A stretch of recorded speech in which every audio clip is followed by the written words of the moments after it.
What's up, everyone? This is Dustin with East Tennessee Mentorship Association, and today I'm going to share with you how to never lose at anything ever again.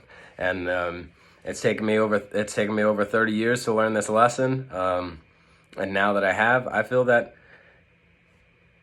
I have changed as a human person to the extent that I literally can never lose. And the reason why is no matter what happens, no matter how awful it is, there's always a bright side.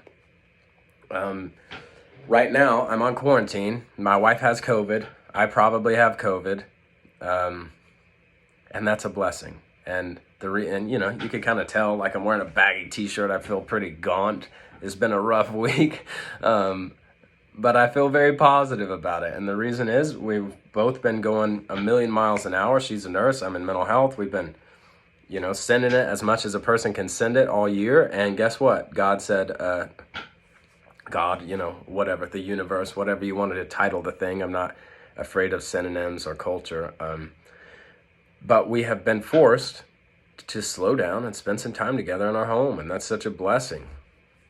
And, I look back on all the experiences I've had throughout my life. Some of them have been very difficult, from facing things like human trafficking overseas in the military, or from growing up in a divorced home, growing up with an alcoholic father, various abuse situations. Whatever you've been through, there is always something to be grateful about. And, when I look at the compilation of everything I've been through, that's what allows me to sit in this seat, to run a business that helps people to be better and helps them to grow and helps them to find ways to be grateful for the traumas in their life. Traumas, right? Other people see obstacles, I see opportunities, and I think that life is always trying to teach us something. Even in the worst case scenario of like grief, how can you be thankful for losing someone? Well, here's how.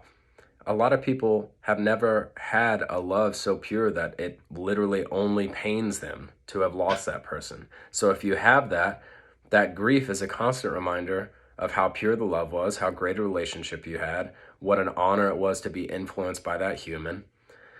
And, you can kind of see as you put that pattern together, now we're moving into a new year. There are a whole lot of people who are like, oh, the pandemic's going crazy, everyone's getting sick. That's true.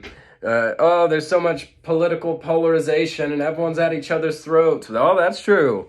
It doesn't matter. No matter what happens, there's an opportunity for growth. There's an opportunity to make something better. And there's an opportunity to make yourself better.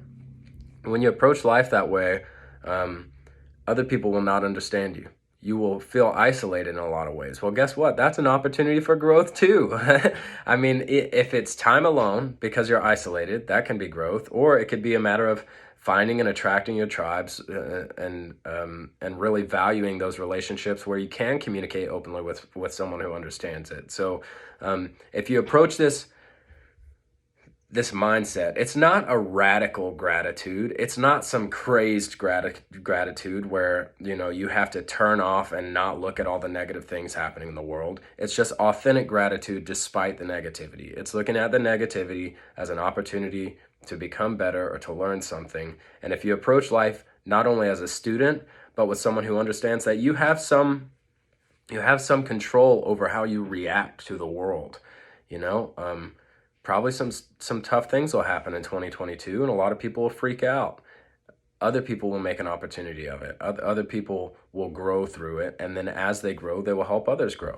And because of that, I'll never lose again in my whole life. I can't imagine. There are things I'm afraid of. Of course, I'm afraid. What if something happened to my wife or my daughter? I'm getting older. What happens when my parents' health, when they start to face health challenges? And I have one father who's facing cirrhosis of the liver, and another who, as we say, kicked cancer's ass, like they already have faced obstacles. So I know that more obstacles will come for everyone. It's to pretend that life isn't hard would be to buy into an illusion. And I like to look at what is real and then still find gratitude for it. And if you can look at everything that's going on in the world and say, okay, I understand why this is happening, and there's an opportunity for growth here, and let me become better and help others become better, then you'll never lose again. And that's why 2022 is going to be a great year for me. And if you choose to have a great year as well, I'd invite you to be a part of this community, and yeah, let's kick some butt. Happy New Year, everybody.